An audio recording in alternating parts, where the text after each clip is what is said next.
भाग्यवंत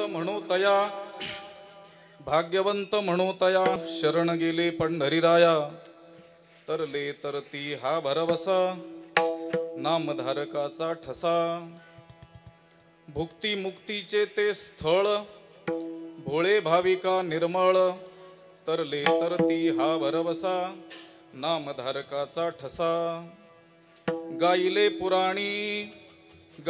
पुराणी तुका म्हणे वेदवाणी तरले तरती हा भरवसा नामधारकाचा ठसा विठ्ठल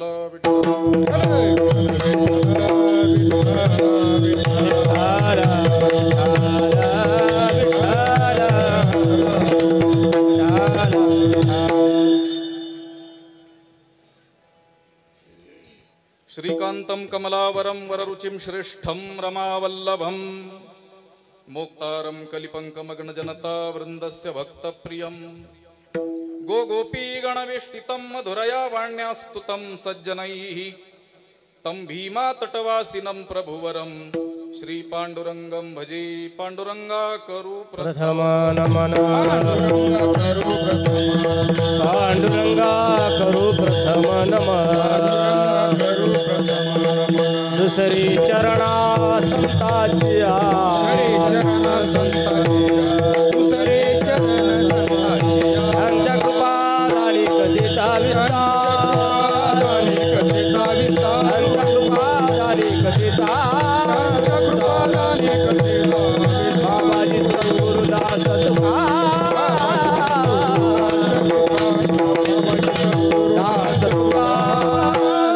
पांडुरंगा करू प्रथम नमन दुसरे चरणा संतांचिया त्यांच्या कृपादाने कथेचा विस्तारू बाबाजी सद्गुरुदास तुका शंकरं शंकराचार्यं केशवं बादरायणं सूत्रभाष्यकृत वंदे भगवन्तौ पुनः पुनः ईश्वरो गुरुरात्मेति मूर्तिभेद विभागिने व्योमवद व्याप्त देहाय दक्षिणामूर्तये नमः। ओम नमो ज्ञानेश्वरा करुणाकरा दयाळा तुमचा अनुग्रह लाधलो पावन झालो चराचरी अखंड मंडलाकारं व्याप्तं येन चराचरं तत्पदं दर्शितं येन तस्मै श्री गुरवे नमः। जयांची केली स्मरण होय सकळ विद्यांचे अधिकरण तेची वंदू श्रीचरण श्री गुरूंचे ते नमस्कारोणी आता भाग्यवंत म्हणो तया शरण गेले पंढरीराया तरले तरती हा भरवसा नामधारकाचा ठसा।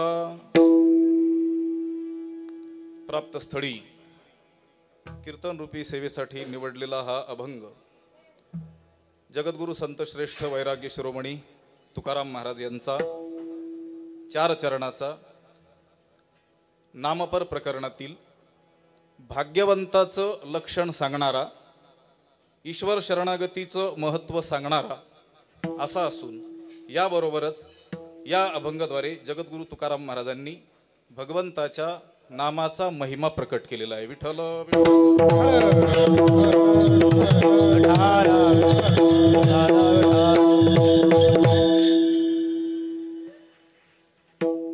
या ठिकाणी ही कीर्तन रूपी सेवा काय निमित्तानं आहे हे सर्वांनाच ज्ञात असलं तरी देखील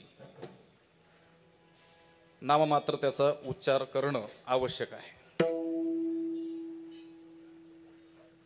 वैकुंठवासी सिद्धूभाऊ मराठे यांच्या या तृतीय पुण्यस्मरणानिमित्त ही सेवा या ठिकाणी आयोजलेली आहे। या ज्या स्थळी आपण कीर्तन करत आहोत ही मराठे धर्मशाळा त्यांनी केवळ आपल्या वडिलांच्या स्मृतिप्रित्यर्थ आपल्या वडिलांप्रती कृतज्ञता म्हणून आणि आपल्या वडिलांनी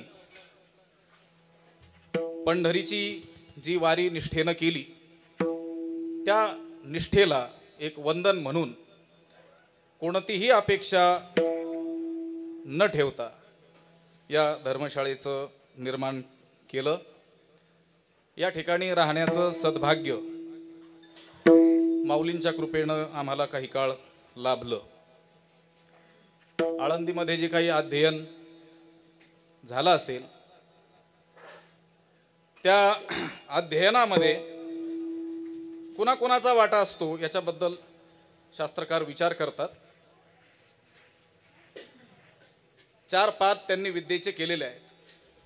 आचार्यात पादमादत्ते, जो शिकविणारा असतो तो 1/4 विद्या आपल्याला देत असतो. दुसरी 1/4 विद्या तो शिष्य स्वमेधेनं ग्रहण करत असतो. तिसरा जो पाद आहे तो त्याला सब्रह्मचारीभ्यः, आपले सहपाठी जे असतात त्यांच्याशी केलेल्या चिंतनातून प्राप्त होते. आणि राहिलेली 1/4 विद्या काळाने त्याला प्राप्त होते असं सांगतात. जरी या 4 गोष्टी मिळून एक विद्येची पूर्तता त्यांनी सांगितलेली असली तरी त्यामध्ये या ना त्या प्रकारे सहकार्य करणारे जे कोणी सज्जन असतात त्यांचा देखील वाटा त्या विद्येमध्ये असतो. विठ्ठल विठ्ठल विठ्ठला विठ्ठला विठ्ठला विठ्ठला. या धर्मशाळेचं संचलन पुढं ज्यांनी केलं परमपूज्य आदरणीय बाळकृष्ण महाराज शिंदे यांनी देखील नेहमीच विद्यार्थ्यांना सहकार्य केलेलं आहे. गृहस्थ जीवन जगत असून सुद्धा सर्वांचा विचार साधूप्रमाणे करणारे बाळकृष्ण महाराज शिंदे आम्हाला आमच्या जीवनामध्ये भेटले हे आमचं आम्ही भाग्य समजतो. ज्यांच्या या पुण्यस्मरणानिमित्त हा कार्यक्रम आपण या ठिकाणी करतो आहोत त्यांचं जीवन देखील गृहस्थोपि विमुच्यते. शास्त्रामध्ये असं सांगितलंय तो पुरुष गृहस्थ असला तरी मुक्त होऊ शकतो. काय काय केलं त्याने तर, कारण सर्वच गृहस्थ काय मुक्त होतील असं सांगितलेलं नाही. गृहस्थ असून सुद्धा अपि त्याला जोडलेलं आहे. म्हणजे सर्वच काही मुक्त होऊ शकत नाहीत पण काही होऊ शकतात. अशा शास्त्रामध्ये सांगितलेल्या सर्व नियमांचं पालन आपल्या जीवनामध्ये करणारे ते होते. म्हणूनच त्यांचं हे पुण्यस्मरण या ठिकाणी होत आहे. या एका दिवसाच्या निमित्ताने का होईना, पण या कार्यक्रमाच्या निमित्ताने का होईना, या कीर्तनाच्या निमित्ताने का होईना, आपल्याला ईश्वराचं स्मरण करून देण्याला ते निमित्त ठरलेले आहे. असे ते पुण्यवान सद्ग्रस्त होते. म्हणून त्यांचा हा तृतीय पुण्यस्मरणाचा कार्यक्रम या ठिकाणी होतो आहे. शास्त्राचं एक वचन आहे. आता तुम्ही सर्व ज्ञात, सुज्ञ, तालज्ञ, स्वरज्ञ अशी मंडळी आहात. साहित्यमपि संगीतम सरस्वत्या स्तनद्वयम. सरस्वती मातेचे 2 स्तन सांगितलेले आहेत. एक आहे साहित्य रूपी, शास्त्र रूपी, आणि दुसरा आहे संगीत रूपी. एकम आपात मधुरम अन्यद आलोचनामृतम. एका स्तनावाटे गहन असे सिद्धांत या बालकाला प्राप्त होतात आणि एकामधून मधुर असा स्वर जो की पशुलाही डोलायला लावेल त्या स्तनावाटे प्रवाहित होतो आहे. आता तुम्ही एवढे उत्कृष्ट गाणारे आणि वाजविणारे त्यातील ज्ञात मंडळी आहात. आपण आत्ताच चाल गायली, पण आम्हा सारख्यांना मात्र जो जेथीचे गौरव नेणे तया सीते भिंगुळ वाणी ज्ञानोबराय म्हणतात, त्यातील काडी मात्र ज्ञान नसणाऱ्या आम्हा सारख्यांना ते नवीनच आहे. पण हे असं जरी असलं तरी मी मात्र भाग्यवान आहे.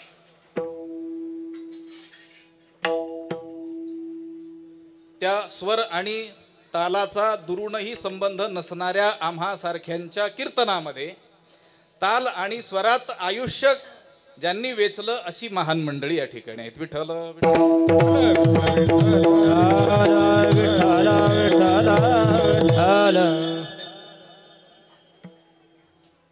मनुष्य आपल्या जीवनामध्ये अनेक शब्दांचा प्रयोग करतो, भाषेचा प्रयोग करतो. विचाराची देवाणघेवाण होण्यासाठी भाषा हे महत्त्वाचं साधन मानलेलं आहे. आपल्या मनामध्ये काय भाव आहेत हे दुसऱ्याप्रत नेण्याकरिता भाषेसारखं उत्तम साधन नाही आहे. त्या भाषेमध्ये अनेक काय आहेत, शब्द आहेत. अनेक शब्दांचा प्रयोग आपण नेहमी करतो, दुसऱ्याने केलेला ऐकतो, उपयोगात आणतो. त्यातील 2 शब्द आहेत आजच्या अभंगाच्या संबंधाने चिंतन करताना आपल्याला त्यांचा विचार करावा लागणार आहे. एक शब्द आहे प्रयत्न आणि दुसरा आहे भाग्य. विठ्ठल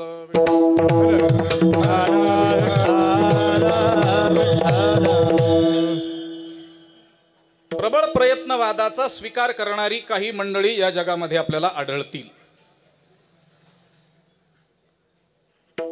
भाग्य, दैव, प्रारब्ध, शास्त्र, देव, वेद, संत, परंपरा या गोष्टी त्यांच्या लेखी सुद्धा नाहीत. याला न मानणारे कुठल्याही पदाच्या, स्थितीच्या, वस्तूच्या प्राप्तीकरिता केवळ प्रयत्नच उपयोगी आहेत. प्रयत्नाशिवाय काहीही या जगामध्ये मिळणं शक्य नाही असं मानणारा एक वर्ग आहे. केवळ प्रयत्नालाच महत्त्व देणारा. उद्यमेन हि सिद्ध्यंती कार्याणी न मनोरथैहि. ते म्हणतात की केवळ मनोरथ केल्याने, केवळ इच्छा केल्याने, केवळ अपेक्षा, आशा बाळगल्याने या जगामध्ये कोणाला काहीही प्राप्त होत नाही. त्यासाठी उद्योगच करावा लागतो, प्रयत्नच करावा लागतो. उदाहरणही त्यांनी दिलंय. नहि सुप्तस्य सिंहस्य प्रविशन्ति मुखे मृगाः.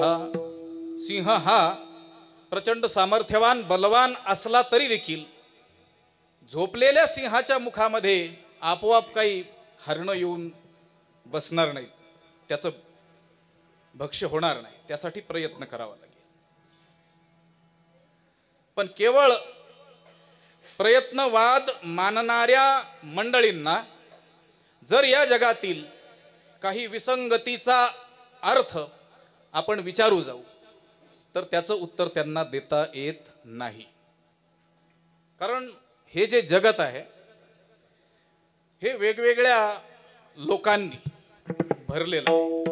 वेगवेगळ्या स्वभावाच्या, वेगवेगळ्या स्थितीच्या, परिस्थितीच्या. मग ती परिस्थिती बौद्धिक असेल, शारीरिक असेल, आर्थिक असेल, याच्यामध्ये समता आपल्याला आढळत नाही.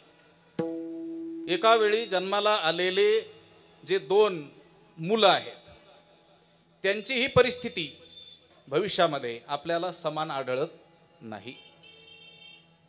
एका वेळी जन्माला आलेल्या 2 लोकांचा विचार सोडून द्या. एका आईच्या पोटी जन्माला आलेले 2 जे बालक आहेत त्यांच्या देखील परिस्थितीमध्ये कुठलीही समानता आढळत नाही. एखादा शरीर सामर्थ्याच्या बाबतीमध्ये अत्यंत बलवान असतो तर दुसरा काय असतो, एकदम रोगजर्जर असतो. कोणी आर्थिक बाबतीमध्ये मोठा संपन्न आपल्याला आढळून येईल तर दुसरा मात्र आयुष्यभर दारिद्र्याचं दुःख भोगताना आपल्याला आढळून येईल. एखादा प्रचंड बुद्धिवान असलेला आपल्याला आढळून येईल, दुसरा मात्र दगड देखील त्याच्यापेक्षा बरे अशा बुद्धीचा मनुष्य आपल्याला आढळून येईल. एका आईच्या पोटी जन्माला आलेल्या 2 बालकांचा विचार मी सांगतोय. हेही सोडून द्या, एका आईच्या पोटी एकाच वेळी जन्माला आलेली जी 2 मुलं ज्यांना जुळी भावंड म्हटली जातात त्यांच्याही परिस्थितीमध्ये आपल्याला कुठलीही समानता आढळत नाही तर विषमताच आढळते. विठ्ठल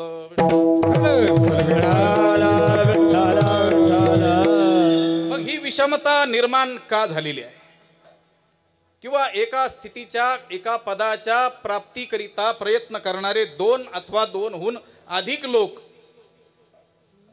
जरी त्या स्थितीच्या प्राप्तीकरता प्रयत्न करताना दिसत असले, प्रयत्न त्यांचा सारखा असला, अटीतटीचा असला, तरी देखील ती स्थिती, ते पद ती वस्तू एखाद्यालाच प्राप्त झालेली दिसून येते, दुसऱ्याला ती प्राप्त झालेली आढळत नाही.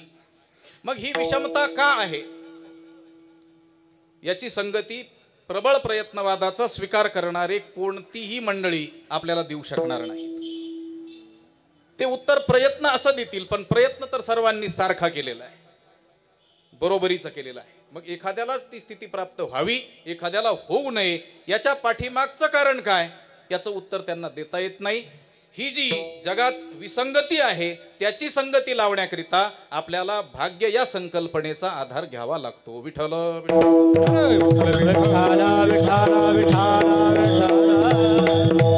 शास्त्र आणि संत परंपरा तर तो विचार मांडतेच आहे, पण सामान्य एखाद्या व्यक्तीला देखील त्या विषमतेबद्दल विचारलं असता तो मनुष्य देखील सांगतो की याच्या ते भाग्यामध्ये होतं, याच्या ते भाग्यामध्ये नव्हतं. विठ्ठल विठ्ठल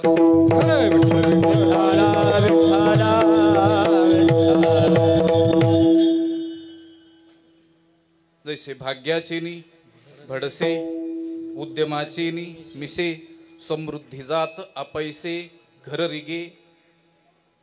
उद्योगाच्या निमित्तानं समृद्धी संपत्ती प्राप्त होणार आहे, पण भाग्याच्या उत्कर्षाचा क्षण आलेला असेल तर. म्हणून भाग्य हे मानावंच लागतं, आणि भाग्य मानलं नाही तर या जगातील ज्या अनेक विसंगती आहेत त्याची संगती कदापि लागणं शक्य नाही. मग भाग्य तर मानावं लागतं. मग भाग्य म्हणजे काय? पूर्वजन्मार्जितम कर्म तद्दैवमिति कथ्यते. आपणच पूर्वजन्मामध्ये केलेले कर्म त्याला ज्या वेळेस या जन्मामध्ये फळ देण्यास ते प्रवृत्त होतात त्यालाच भाग्य असं म्हटलेलं आहे. आणि या भाग्याविषयी व्यावहारिकांमध्ये वेगवेगळ्या प्रतिपत्ती आपल्याला आढळून येतात. जगातील सर्वच मनुष्य एकाच गोष्टीला भाग्य म्हणतील असं नाही. त्यांच्या बोलण्यामध्ये संगती आपल्याला आढळून येत नाही. अनेक गोष्टी आहेत की त्या गोष्टीच्या प्राप्तीला जगातील लोक भाग्य असं म्हणत असतात. एखादी उच्च विद्या प्राप्त होणं त्यालाही लोक विठ्ठल विठ्ठल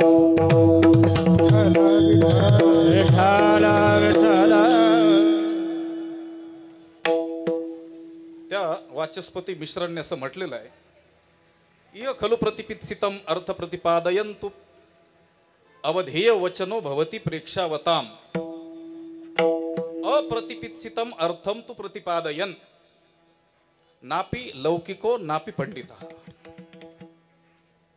श्रोता काय ऐकण्याची इच्छा ठेवतो आहे हे जाणून तो वक्ता बोलेल तर त्याचं ते बोललेलं वचन अवधेय वचन म्हणजे आदरास युक्त असं वचन होत असतं. पण श्रोता वेगळ्याच ऐकण्याच्या अपेक्षेने आलेला असताना वक्ता काहीही बोलू जाईल तर त्याचं अनवधेय वचन म्हणजे अनादरास पात्र होत असतं. आता मी काही कीर्तनकार नसल्यामुळं कीर्तनातील लोक काय ऐकण्याच्या इच्छेने आलेले असतात याचं अनुमान मला काही करता येत नाही. विठ्ठल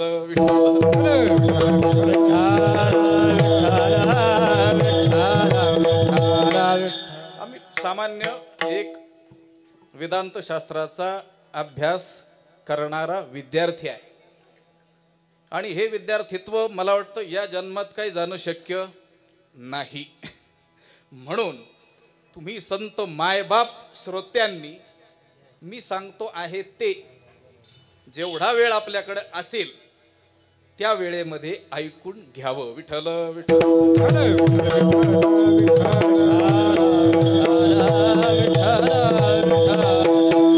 अनेक गोष्टीच्या प्राप्तीला जगातील लोक भाग्य म्हणत असतात.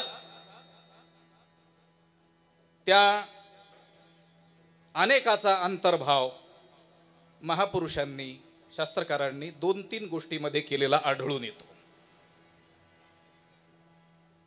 एक आहे धनाच्या प्राप्तीला व्यावहारिक लोक भाग्य असं म्हणत असतात. कारण ज्याच्याकडे धन नाही, द्रव्य नाही, पैसा नाही त्याला लोक दुर्भाग्य असं समजतात, त्याला करंटा असं म्हणत असतात. हे जगातील लोकांना ठाऊक आहे की आपल्याकडे जर धन नसेल तर आपण करंटे ठरू, दुर्भागी ठरू. म्हणून येन केन प्रकारेनं द्रव्य मिळवण्याचा रात्रंदिवस मनुष्य काय करतोय? प्रयत्न करतोय. कारण त्याला ठाऊक आहे, न बंधुमध्ये धनहीन जीवनम वरम वनम व्याघ्र गजेंद्र सेवितम. एखाद्या त्या वाघ सिंह असलेल्या जंगलामध्ये राहणं परवडलं, उन्मत्त हत्ती ज्या जंगलामध्ये वावरतात तिथं राहणं परवडलं, गवताच्या चटईवरती झोपणं परवडलं, कंदमुळं फळं आणि त्या जंगलातील पाणी पिऊन आपली जीवन धारणा करणं परवडलं. पण आपल्या बंधू बांधवांमध्ये गरिबीत राहणं काही योग्य नाही. म्हणून रात्रंदिवस धन मिळवण्याचा मनुष्य प्रयत्न करतो. कारण त्याला ठाऊक आहे आपल्याकडे धन आल्यानंतर धनवंताला गी सर्व मान्यता आहे जगी, सर्वे गुणा कांचनम आश्रयंते. आपल्याला लोक भाग्यवान म्हणतील.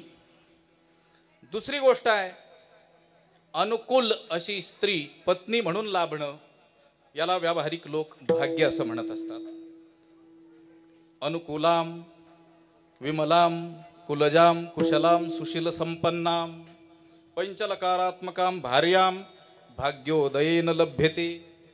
आपल्या संसारिकांचेच प्रतिनिधी असलेले नीतिशास्त्रकार ते याला दुजोरा देतात की या 5 लकारांनी युक्त असलेली स्त्री पत्नी म्हणून लाभणं भाग्याचं लक्षण आहे. अनुकूल असलेली, पतीच्या मता, त्या पतीच्या मताला अनुमोदन देणारी, कुलजाम उत्तम कुळात जन्माला आलेली, सुशील संपन्नाम सुशील असलेली, गृहकार्य दक्ष असलेली अशी स्त्री पत्नी म्हणून लाभणं याला लोक भाग्य असं म्हणतात. आणि तिसरी गोष्ट आहे पुत्रप्राप्ती, याला लोक भाग्य असं म्हणत असतात. कारण पुत्र नसलेल्या व्यक्तीला देखील दुर्भागी असं या जगामध्ये समजण्यात येतं. म्हणून पुत्रप्राप्तीसाठी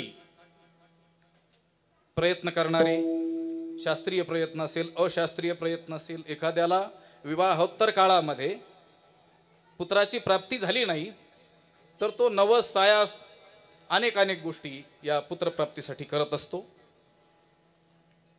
कारण पुत्रप्राप्ती हे व्यावहारिकांमध्ये भाग्याचं लक्षण मानण्यात येतं. या 3 गोष्टी आहेत, धन, स्त्री आणि पुत्र. याच्या प्राप्तीला सांसारिक लोक भाग्य म्हणतात. पण या सांसारिकांच्या भाग्य मानण्यासाठी मानण्यात आलेल्या ज्या गोष्टी आहेत, जे निकष आहेत, जे दंडक आहेत, जी परिमाणं आहेत, जे मीटर आहेत, ते व्यावहारिकांच्याच बोलण्यामध्ये बाधित ठरतात.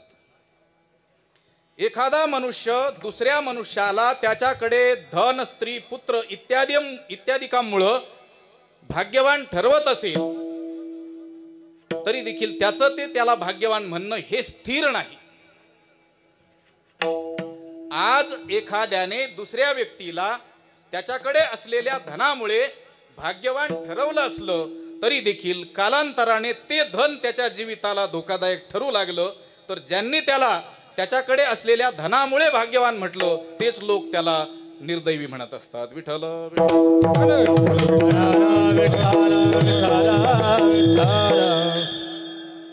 अनुकूल स्त्री प्राप्तीला व्यवहारातील लोक भाग्य असं म्हणत असतात. लावण्य, गुण, कुळवती आणि पतिव्रता ज्ञानोबा यांनी लिहिलेलं आहे. पण कांता रूपवती शत्रुहू, नीतिशास्त्रकारांनी सांगितलं सुंदर स्त्री ही शत्रूप्रमाणे असते. रामायणातील एका प्रसंगाचा वेगळ्या अंगाने जर आपण विचार करू जाऊ तर आपल्याला ही गोष्ट स्पष्ट प्रतीत होईल. भगवान रामचंद्राला रावण हा शत्रू म्हणून प्राप्त झाला, याला कारण काय? सीतामाता नव्हे, सीतामातेचं सुंदर रूप. विठ्ठल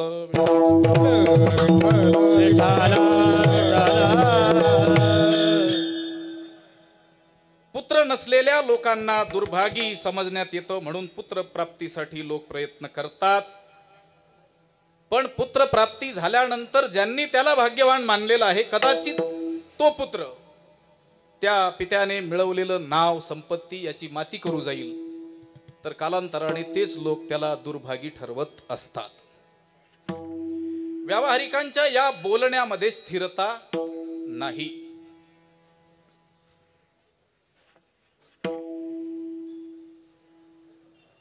एकदा एखाद्या गोष्टीच्या आधारे एखाद्याला भाग्यवान म्हटल्यानंतर पुन्हा त्याच व्यक्तीला दुर्भागी म्हणण्याची वेळ संसारिकांवर येत असते.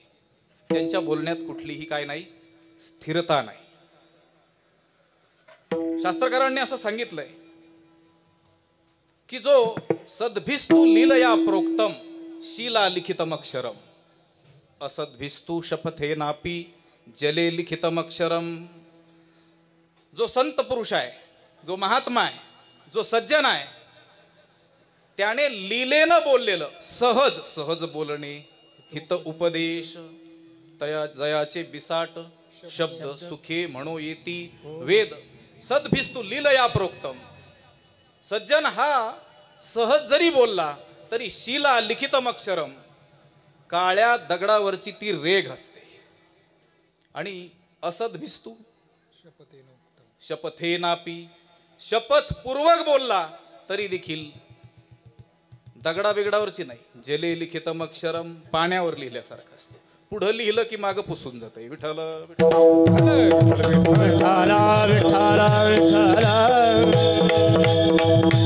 म्हणून ज्यांच्या बोलण्यात कुठलीही स्थिरता नाही असे जे सांसारिक व्यावहारिक लोक आहेत, त्यांना या गोष्टी संबंधी विचारणं अयोग्यच आहे. जर त्यांच्या बोलण्यात स्थिरता असती तर त्याचा विचार करता आला असता, परंतु पदोपदी आपली वचनं बदलण्यात पटाईत असणारे सांसारिक जीव, त्यांना या संबंधी विचारणं योग्य नाही. म्हणून ज्यांच्या बोलण्यामध्ये स्थिरता आहे, दृढता आहे, आज जे बोलले तेच उद्या, तेच शेकडो वर्षानंतर आणि तेच हजारो वर्षानंतर, लाखो वर्षानंतर देखील ज्यांचं बोलणं अबाधित राहतं, अशा शास्त्रकारांना आपण या संबंधी विचारूया की आपल्या मते भाग्यवान किंवा भाग्यवंत किंवा भाग्य कुणाला म्हणायचं. भाष्यकाराते वाट पुसतू तैसा व्यासांचा मागोवा घेतो. भाष्यकाराते वाट पुसतू तुका करी प्रणिपात दंडवत आचार्य. आद्य गुरु भगवान शंकराचार्यांना जर आपण या संबंधी विचारलं तर ते आपल्याला सांगतात, वेदांत वाक्येषु सदा रमन्तः भिक्षान्न मात्रेण चतुष्टिमन्तः अशोकमन्तः कर्णे चरन्तः कौपीनवन्तः खलु भाग्यवन्तः. विठ्ठल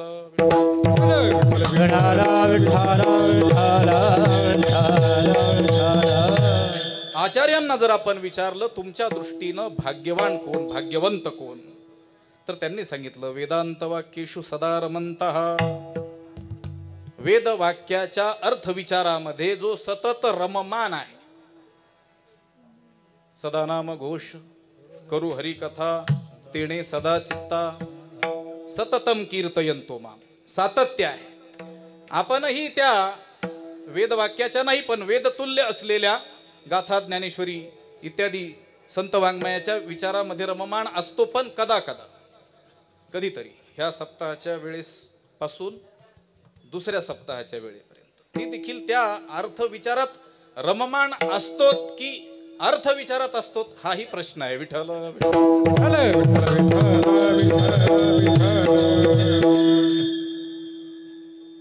आपण सर्वजण भाग्यवान आहोत, भाग्यवंत आहोत, कारण या विचारामध्ये बळजबरीनं का होईना आपल्याला रममान करविणारी या ठिकाणी परमपूज्य गुरुवर्य डॉक्टर महाराजांसारखे महात्मे आहेत. विठ्ठल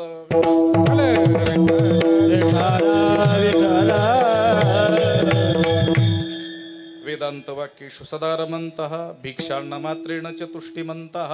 मग सततच जर तो वेद विचार करत असेल तर मग त्याची उपजीविका कशी काय चालणार. त्यांनी सांगितलं भिक्षान्न मात्रेण चतुष्टिमन्तः. या ठिकाणी सांगण्याची काही आवश्यकता नाही, सर्वांना भिक्षाटन ठाऊक आहे. अट म्हणजे भ्रमण करणे, भिक्षार्थ, भिक्षेसाठी, या भिक्षाटन शब्दाचा एक वेगळाच अर्थ मला एका जणाने सांगितलं. व्याकरण शिकवत असताना ज्यावेळेस ह्या शब्दोत्पत्तीचा विचार आला त्यावेळेस एका विद्यार्थ्याने सांगितलं, म्हटले भाऊ, या भिक्षाटन शब्दाचा अर्थ आता बदललेला आहे. मी म्हटलं भिक्षाटन म्हणजे भिक्षेसाठी भ्रमण करणे, जसं आपण मधुकरीला जातो. त्याने सांगितलं नाही नाही, समासामध्ये कधी कधी काही पद अगोदर घ्यावी लागतात. त्याने सांगितलं या शब्दाचा अर्थ असा होतो आता ह्या घडीला, टनाने भिक्षा गोळा करणं. विठ्ठल विठ्ठल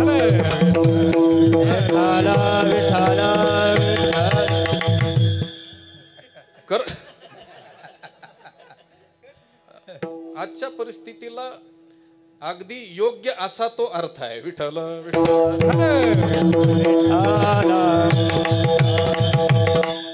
खर तर असे अर्थ करणं हे अनर्थाला जन्म देणार आहे, पण त्याच्या त्या बुद्धीची कल्पकता आहे. करपात्री स्वामीजी यांचं नाव आपण सर्वांनी ऐकलं असेल. कर म्हणजे हात आणि पात्र म्हणजे आपलं पात्र. या दोन हाताच्या ओंजळीमध्ये जेवढी भिक्षा मावेल तेवढंच अन्न ग्रहण करायचं. अष्टग्रासो मुनेर भक्षा म्हणू महाराजांनी सांगितलं. 8 घास मुनींनी खावेत. मग एखादा मुनी म्हणेल की 8च घास खाण्याची आज्ञा आहे, तर मग मोठमोठे घास घेऊ.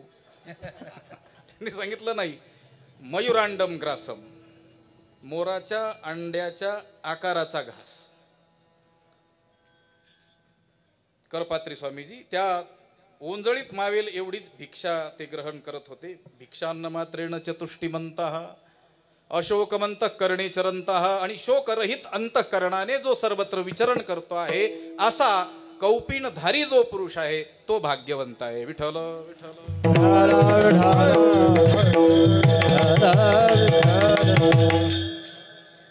आता हा अर्थ आपल्या जीवनाशी सुसंगत वाटण्याची शक्यताच नाही. सतत त्या वेदार्थ विचारामध्ये रममाण होणं, भिक्षा मात्रावरती आपली उपजीविका चालवणं, शोकरहित अंतःकरणाने विचरण करणं, कौपीन धारण करणं, आणि मग आपल्याला आपलं चित्र या श्लोकामध्ये कुठेही आढळत नाही. हा श्लोक आणि त्याचा जो अर्थ आहे त्याचा आणि आपल्या जीवनाचा दूरपर्यंत काही संबंध नाही असंच आपल्याला वाटतंय. म्हणून आचार्यांनीच अन्य ठिकाणी थोडंसं सोपं आपल्याला वाटेल अशा भाषेमध्ये भाग्यवान धन्य असलेल्या पुरुषाचं वर्णन केलेलं आहे. ते धन्य भुवी परमार्थ निश्चिते, हा मोठ्या श्लोकातील एक चरण आहे. ते लोक धन्य आहेत, ते लोक भाग्यवान आहेत ज्यांनी आपल्या जीवनाचा मार्ग परमार्थ हा निश्चित केलेला आहे. हे जे आचार्यांचं चरण आहे याची छाया आपल्याला नाथ महाराजांच्या एका अभंगावर पडलेली आढळून येते. धन्य जगी तोची एक हरिरंगिलाची, धन्य जगी तोची एक हरिरंगिलाची, धन्य जगी तोची एक हरिरंगिलाची, धन्य जगी तोची हरिरंगिलाची. राम वासुदेव सदा स्मरवाचे, वासुदेव सदा स्मरे, राम कृष्ण वासुदेव सदा स्मरवाचे, राम कृष्ण वासुदेव सदा स्मरवाचे. धन जगी तोची एक हरिरंगिलाचे, धन जगी तोची एक हरिरंगिलाचे,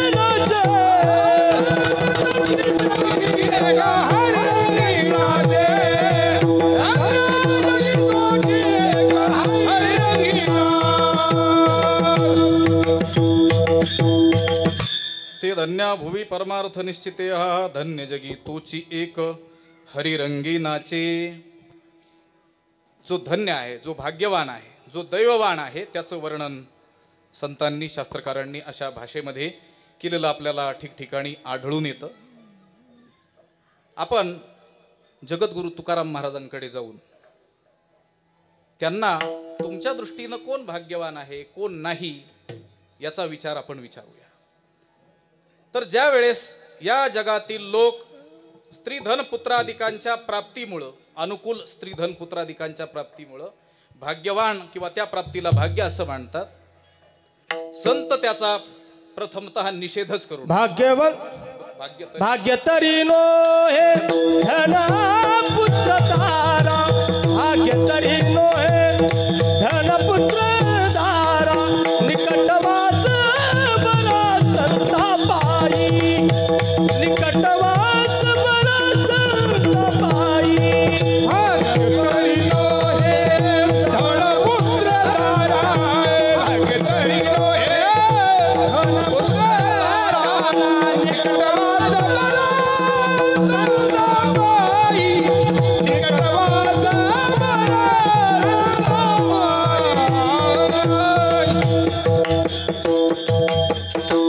तुकोबाराय म्हणाले, मी प्रथमतः भाग्य काय नाही हे सांगतो, म्हणजे तुमच्या डोक्यातून त्या कल्पना निघून जातील. भाग्य तरी नोहे धन पुत्र दारा, निकटवास बरा संतापायी. धन, पुत्र आणि दारा म्हणजे स्त्री, याच्या प्राप्तीला तुम्ही लोक जे भाग्य समजतात त्याला तर आम्ही भाग्य मानतच नाही, ते भाग्य नाहीच. आणि एखादा जर बळजबरी करू लागेल की भाग्याचे काही प्रकार करा, आपण आपल्या अनुकूलतेसाठी अनेक वेळेस प्रकार मांडत असतो की बाबा व्यावहारिक भाग्य, मग पारमार्थिक भाग्य, पण संत त्याला धुडकावून लावतात. भाग्य तरी नोहे. पण एखादा जर म्हणेल, अहो जगामध्ये धनवानांना भाग्यवान मानण्यात येतं, धनप्राप्तीला भाग्य म्हणण्यात येतं, तुकोबाराय सांगतात ठीक आहे, मानतो मी त्याला भाग्य, कशाला, धनप्राप्तीला. पण तुका म्हणे धन भाग्य अशाश्वत जाण. भाग्य मानतो पण अशाश्वत भाग्य, मग मानण्यातच काय अर्थ आहे. धन पुत्र दारा यांची प्राप्ती भाग्य नाही असं म्हणणं काय, आणि तुका म्हणे धन भाग्य अशाश्वत जाण असं म्हणणं काय, एकच झालं. विठ्ठल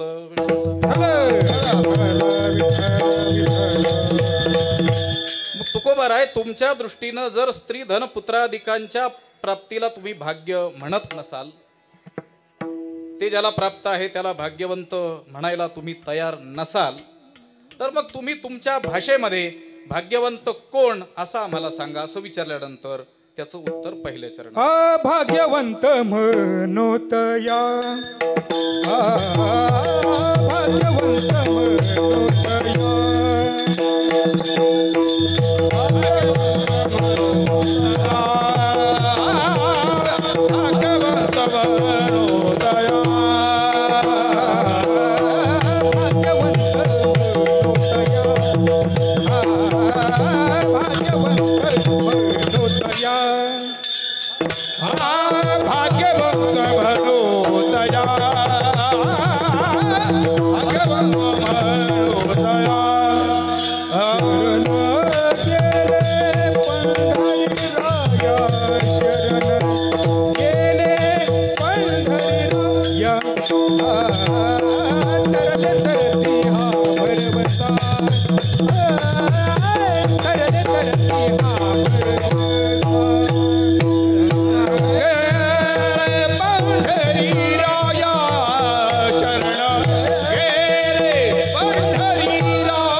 भाग्यवंत म्हणू तया शरण गेले पंढरीराया. तुकाराम महाराज म्हणतात, आमच्या दृष्टीनं ते भाग्यवान आहेत, तया भाग्यवंत म्हणू जे पंढरीनाथाला शरण गेले.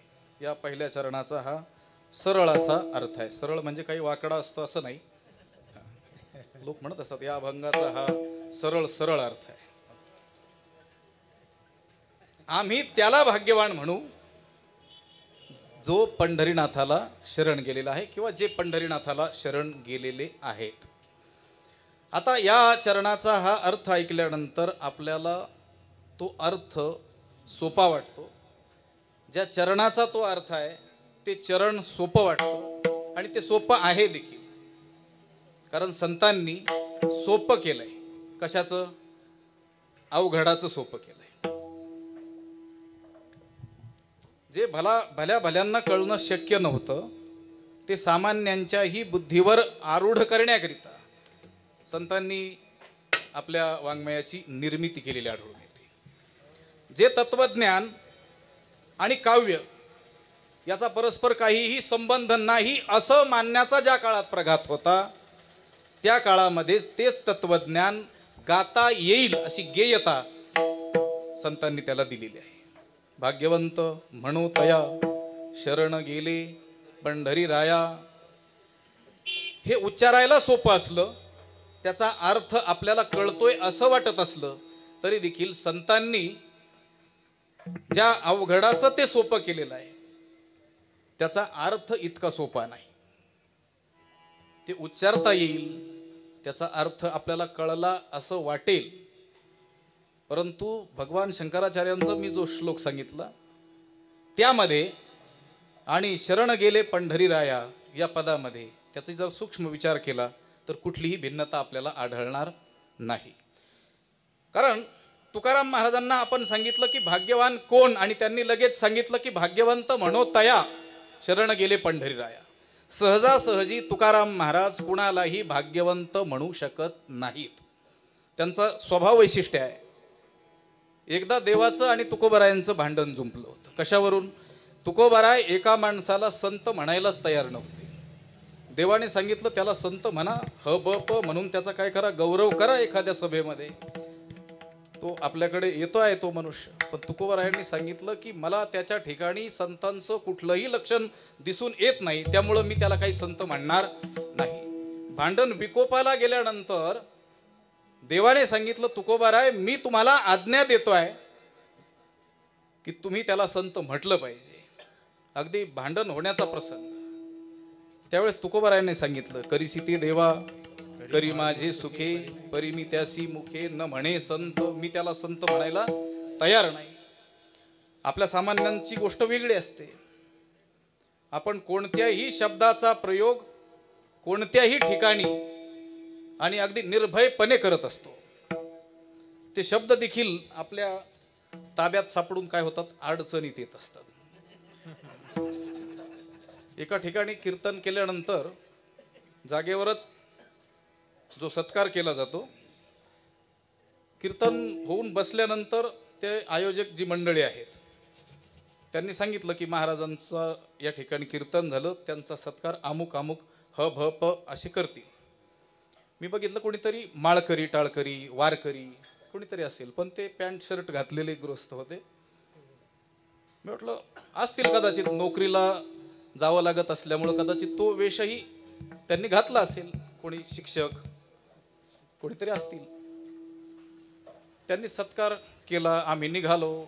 मग माझ्या सोबतच्या व्यक्तीला मी विचारलं की ते कधी भजनात आपल्याला दिसले नाहीत किंवा असं टाळकरी म्हणून कधी उभे राहिलेत असं आढळलं नाही. तर त्यांचं नाम उच्चारत असताना ह भ प अमुक महाराज असं म्हटले. ते पॅन्ट शर्टवर होते ते गृहस्थ. त्यांचा व्यवसाय काय? तर त्या व्यक्तीने मला सांगितलं की त्यांचा बार आहे म्हणे. बार म्हणजे आपल्या डोक्यातच बार होण्याची वेळ. विठ्ठल विठ्ठल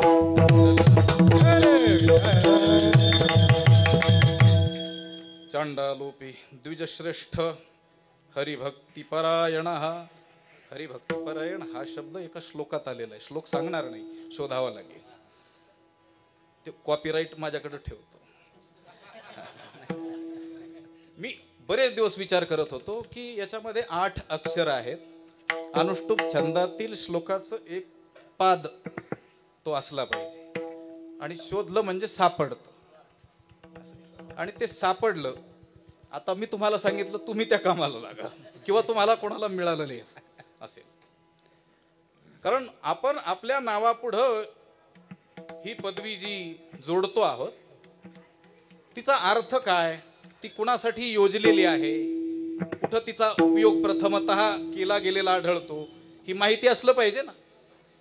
आता वारकरी संप्रदायामध्ये ज्या पदव्या लावण्यात येतात त्याच्या संबंधी थोडासा विचार न करणंच बरं आहे. कारण गोष्ट अशी आहे, ते विवादाला खतपाणी घालणं असं होईल. एकदा प्रवासात असताना एक वेगळीच पदवी माझ्या वाचनामध्ये आली. तशा आता ह्या बाकीच्या सर्वसामान्य झाल्या. अध्यात्म विद्या विशारद अशी ती पदवी होती. मी म्हटलं आपण आता साहित्यात आचार्य केलं, वेदांतात केलं, लोक व्याकरणात करतात, पण हे अध्यात्म विद्या विशारद अजून कोणत्या विद्यापीठानं दिलेलं काही ठाऊक नाही. मग विचारलं की कोणत्या विद्यापीठाची ही पदवी असावी. त्यांनी सांगितलं कोणत्याच विद्यापीठाची नाही. म्हटले मग ते लावतात का? ते म्हणे त्यांचा विद्यापीठावर भरोसा नाहीये. मग दिली कोणी? स्वतःला दिली. विठ्ठल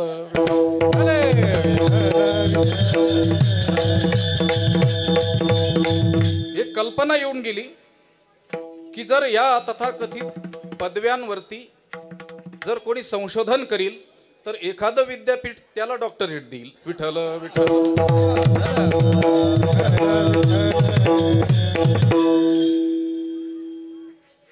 आता बुद्धी त्या दिशेने गेलेलीच आहे.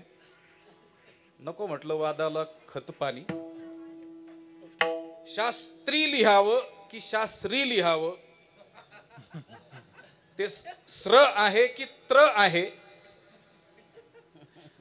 विठ्ठल विठ्ठल.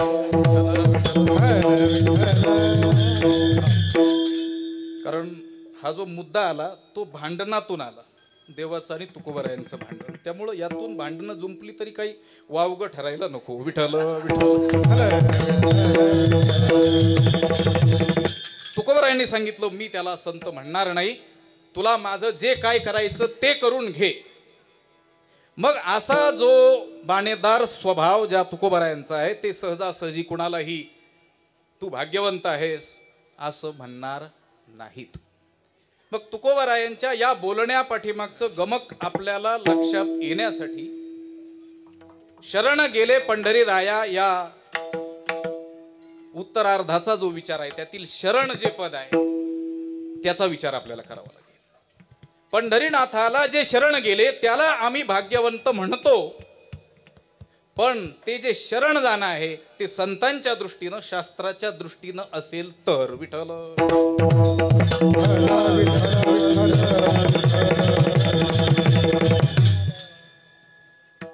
भक्तिशास्त्राच्या दृष्टीनं आणि वेदांत शास्त्राच्या दृष्टीनं शरण शब्दाचा विचार आपण आपल्या राहिलेल्या वेळेत त्या वेळेला शरण जाऊन करणार आहोत.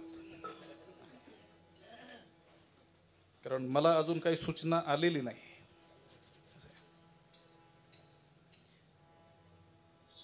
नारदांच्या नारद पांचरात्र ग्रंथातील लक्ष्मी तंत्र संहिता नावाच्या प्रकरणामध्ये, कारण नारद हे भक्तीचे आचार्य आहेत, अथातो भक्तिम व्याख्यास्यामः,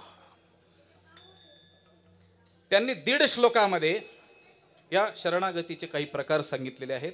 ती भक्तिशास्त्राच्या दृष्टीनं असलेली शरणागती आहे. आणि ज्ञानोबरायांनी ज्ञानेश्वरीमध्ये जो विचार मांडलेला आहे ती वेदांत शास्त्राच्या दृष्टीनं असलेली शरणागती आहे. भक्तिशास्त्राच्या दृष्टीनं शरणागती म्हणजे काय, तिचे प्रकार किती याचा आपण विचार करू. अनुकूल्यस्य संकल्पः, प्रातिकूल्यस्य वर्जनम, रक्षिष्यति इति विश्वासः, गोप्तृत्ववर्णनं तथा आत्मनिक्षेप कार्पण्यम, षड्विधा शरणागतिः. विठ्ठल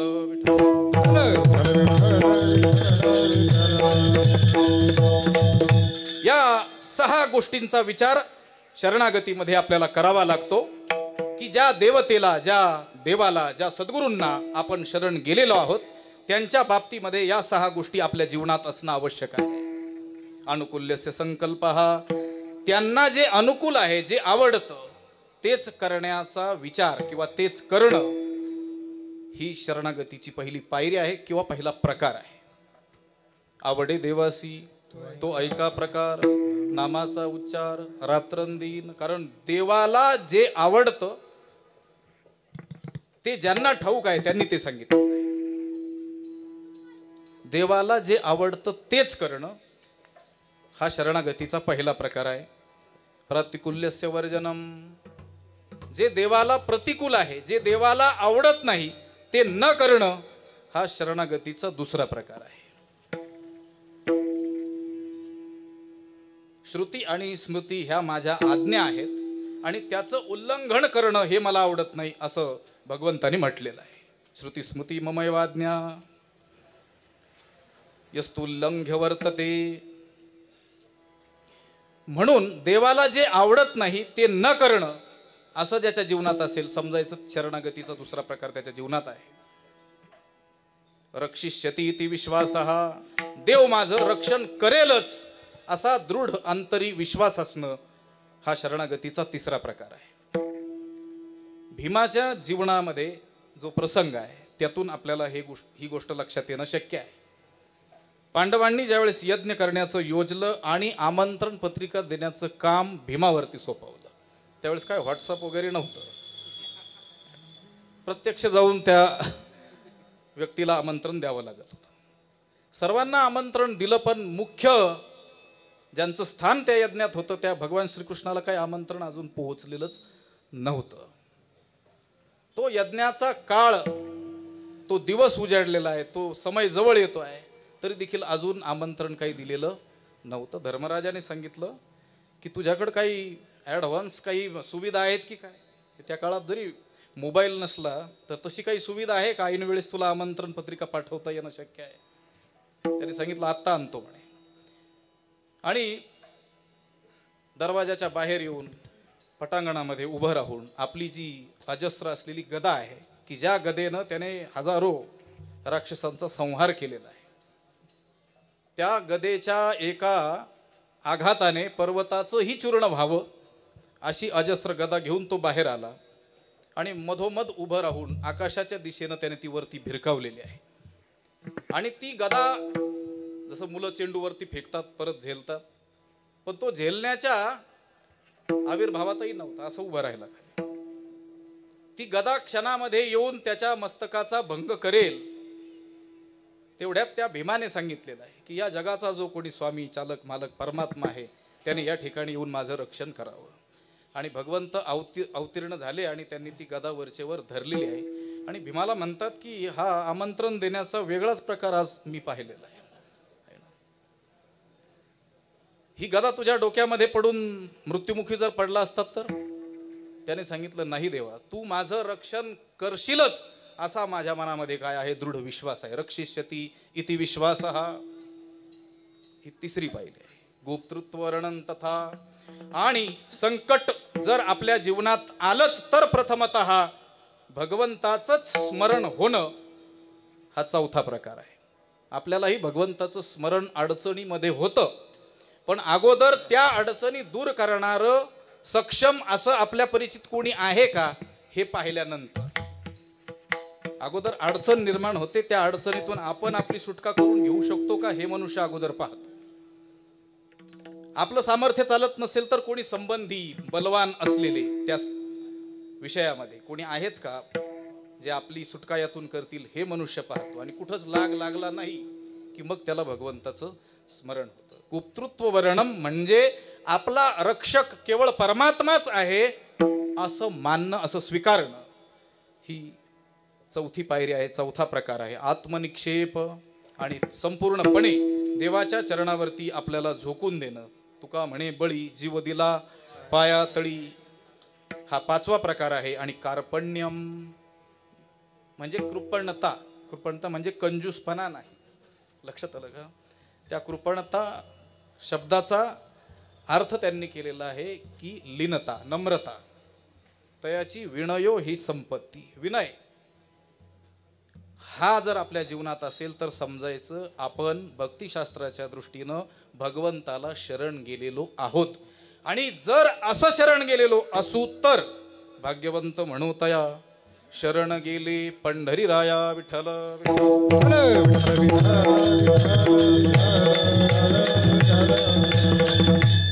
आणि वेदांत शास्त्राच्या दृष्टीनं जी शरणागती आहे ज्ञानोबरायांनी त्याचा मोठासा विचार ज्ञानेश्वरीमध्ये मांडलेला आहे. परमपूज्य गुरुवर्य डॉक्टर महाराजांचं एक वाक्य आहे, ते त्यांच्या स्वामी महाराजांचं वाक्य म्हणून नेहमी सांगत असतात की अभेद निश्चय हीच खरी शरणागती. विठ्ठल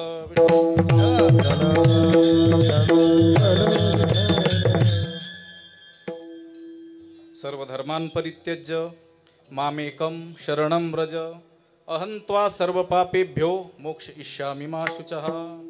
पै आपुले निभेदे वीण जाणी जे जई एकपण तयाची नाव शरण मज येणे गा. विठ्ठल कोणत्याही भेदाशिवाय माझं जे एकत्व आहे ते जाणणं याला काय म्हणतात? शरणागती म्हणतात. जैसे घटाचे निनाशे गगनी गगन प्रवेशे मज शरण येणे तैसे करीगा. घटाचा नाश झाल्यानंतर त्या घटात असलेलं आकाश सहजच महाआकाशामध्ये विलीन होतं, त्याप्रमाणे मला तू शरण ये. सुवर्णमणी सोनिया ये कल्लोळू जैसा पानिया तैसा मज धनंजया शरण ये तू. ज्याप्रमाणे तो सोन्याचा मणी सोन्याला शरण आहे, तो पाण्यावर उठलेला तरंग त्या पाण्याला सर्वस्वी शरण आहे, तसं हे अर्जुना तू मला शरण ये. आणि कदाचित मुखाने तू म्हणत असशील की हे परमेश्वरा मी तुला शरण आलेलो आहे, आणि जीवत्वाने जर तू राहत असशील तर तुला लाज वाटत नाही का तुझ्या बुद्धीला? मजसी शरण रिगीजे आणि जीवत्वीची असीजे धिग इया बोलीन लजे प्रज्ञा की. म्हणजे मला शरण येणं म्हणजे जीवत्वाने न उरणं, ही वेदांत शास्त्रदृष्ट्या शरणागती आहे. तमेव शरणं गच्छ सर्व भावेन भारत तत्प्रसादात पराम शांतीम स्थानं प्राप्स्यसि शाश्वतम. तया अहम वाचा चित्त अंग देऊनिया शरण रिघ महोदधिका गांग रिगाले जैसे. विठ्ठल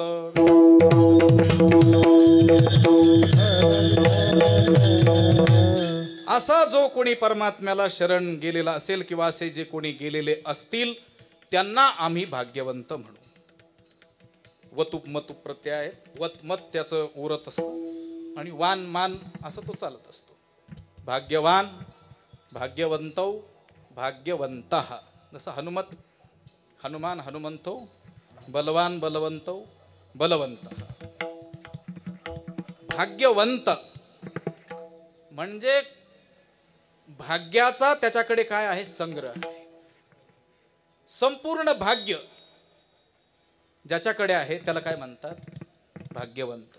खूप सारं धन ज्याच्याकडे आहे त्याला काय म्हणतात? धनवंत. धनवान वेगळा आणि धनवंत वेगळा, बलवान वेगळा आणि बलवंत वेगळा. तसं भाग्यवान वेगळा आणि भाग्यवंत वेगळा. अवघी भाग्ये ती घरा देव सोयरा झालिया. ज्यांनी देवाशी सोयरीक केलेली आहे, सर्व भाग्य त्याच्या आश्रयाला येतात, त्याच्या घरी येतात. असा कोण आहे? भाग्यवंत. भाग्यवंत म्हणो तया शरण गेले पंढरीराया. आणि असं जे शरण गेलेले आहेत संतांच्या दृष्टीनं शास्त्राच्या दृष्टीनं, ज्यांनी आपल्या जीवनामध्ये ईश्वराची शरणागती आणलेली आहे, असे जे कोणी भाग्यवान पूर्वकाळात होऊन गेले ते निश्चितच तरले, आणि असे कोणी भाग्यवान भाग्यवंत भविष्यात शरण जातील ते निश्चितच तरतील, असं नामधारक भक्तांमध्ये प्रसिद्ध आहे अभंगाचं द्वितीय. तरणे तरते हा भरोसा, तरणे तरते हा भरोसा, हा भरवसा,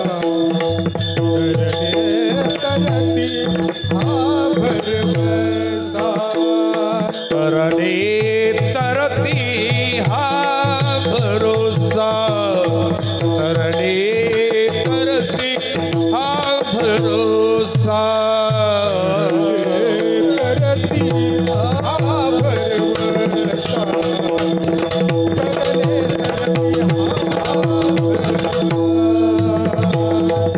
नामधार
जय विठोबार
तरले तरती हा भरवसा नामधारकाचा ठसा.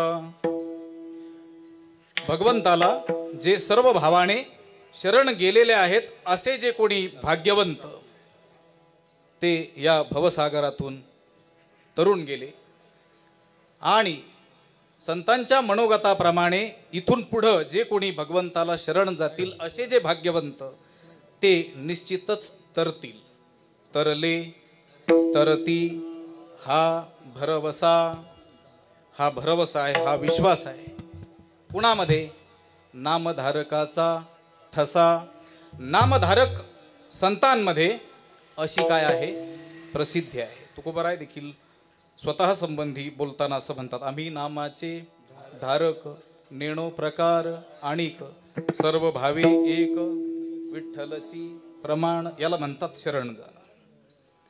असे भगवंताला शरण गेलेले नामनिष्ठ नामधारक संत तुकोबरायांच्या बाबतीमध्ये जी 108 नामावली मला वाटतं त्यांच्या पंतूंनी गोपाळ महाराजांनी लिहिलेली आहे. त्याच्यामध्ये नामधारक महानामधारका आलो म्हणे तुका मी नामाचा धारक, असे नामधारक जे संत आहेत त्यांच्यामध्ये अशी प्रसिद्धी आहे, असा विश्वास आहे की भगवंताला जे शरण गेले असे भाग्यवंत तरले आणि भगवंताला जे सर्व भावे शरण जातील असे जे कोणी भाग्यवंत आहेत ते निश्चितच तरतील. एथ एकची लीला तरले जे सर्व भावे मज भजले तया ऐलीच थडिये सरले माया जळ. सर्व भावे मज भजले, सर्व भावाने परमेश्वराचं भजन करणं म्हणजे शरण जाणं. असे जे भाग्यवान ते तरलेले आहेत आणि असे जे भाग्यवंत असतील ते तरतील. काय जाणो तरली किती नाव ऐती या बैसा. नामाचं महत्व सांगताना तुकोबारायांनी सांगितलं किती तरले, काय जाणो किती जण आजपर्यंत या नामाच्या सहाय्याने या भवसागरातून तरुण गेले. तरले तरती हा भरवसा, हा विश्वास आहे. तुका म्हणे तुम्ही चाला याची वाटे भरोसेनी भेटे पांडुरंग. तुकोबराय भरोसा देतात. तसा विश्वास शब्द आश्वासन आपल्याला देणारे अनेक लोक वेळोवेळी भेटत असतात. तुमचं हे करू ते करू, तुमच्या गावाला हे मंजूर करू. जुने कीर्तनकार सांगायचे असं दृष्टांत की आमच्या गावात काही ऑफिस नाही, मंजूर म्हटले. एकानं असं खोडसाळपणा केला, असं मागत मागत गेला. रस्ते नाही, मंजूर. विजेची सोय नाही, मंजूर म्हटले. त्याने सांगितलं आमच्या गावाला नदी नाही, मंजूर. डोंगर नाही, मंजूर. कारण ते पूर्ण करायचंच नाही तर मंजूर करायला काय हरकत आहे. असं हिमालय नाही म्हटलं तरी मंजूर करतील. तरले तरती हा भरवसा. संतांनी तो विश्वास आपल्याला दिलेला आहे. नामधारकाचा ठसा. भगवंताचं नाम हे साधन अजून कसं आहे त्यांनी तृतीय चरणामध्ये सांगितलेलं आहे. भुक्ती मुक्ती मुक्तीची हे स्थळ, मुक्ती मुक्तीचे हे स्थळ, मुक्ती मुक्तीचे हे स्थळ, मुक्ती मुक्तीचे हे स्थळ,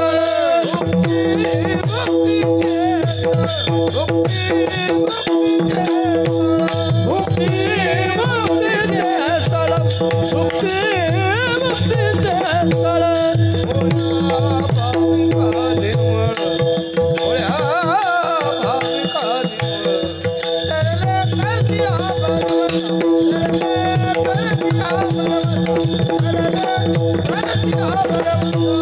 भोळा भाविका निर्मळ, भोळा भाविका तरणे तरते हा भरवसा, तरणे तरते हा भरवसा, तरणे तरते हा भरवसा. भुक्ती मुक्तीचे ते स्थळ, भोळे भाविका निर्मळ. नामस्मरण हे साधन कसं आहे तुकाराम महाराज सांगतात. भुक्ती मुक्तीचे ते स्थळ. ज्ञानोबराय देखील एका अभंगामध्ये असं म्हणतात. भुक्ती आणि मुक्ती नामापाशी प्रत्यक्ष, चारी वेद साही शास्त्र ऐसी वदताती साक्ष. भुक्ती मुक्तीचे ते स्थळ. नामस्मरणाने भुक्ती आणि मुक्ती, भुक्ती मुक्ती फुकाच साठी न पाहे रे. भुक्ती आणि मुक्ती इहलौकिक कल्याणाबरोबरच पारलौकिक कल्याणही साधून देणारं हे एकमेव असं साधन आहे.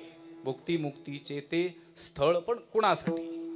भोळे भाविका निर्मळ, निर्मळ अंतःकरणाच्या भोळ्या भाविकांसाठी.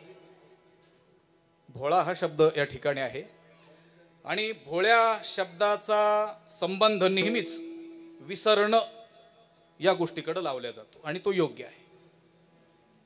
एखादा व्यवहारामध्ये असलेला मनुष्य साधी कोणतीही गोष्ट त्याच्या लक्षात राहत नसेल तर त्याला लोक भोळा म्हणतात, विसर भोळा म्हणतात. तो विसर शब्द आणखी जोडतात त्याला, विसर भोळा.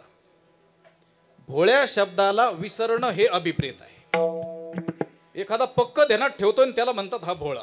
तो भोळाच नाही. कधी कधी जावई बापूंसाठी सासूबाई या भोळ्या शब्दाची योजना करत असतात. आमचे जावई काय आहेत? भोळे आहेत. आता बावळट म्हणता येत नसतंय. विठ्ठल विठ्ठल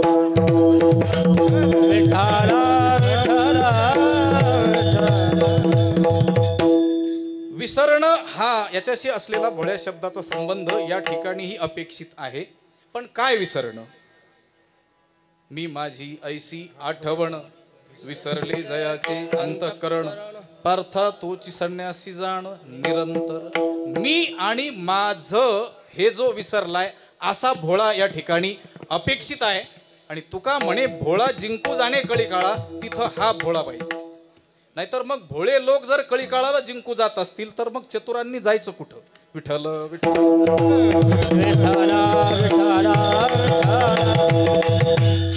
अहम आणि मम याचा त्याग किंवा अहम मम हे ज्याच्या दृष्टीनं नाहीतच असा जो कोणी निर्मळ अंतःकरणाचा भाविक आहे त्याच्यासाठी नामस्मरण हे स्थळ, हे साधन कसं आहे?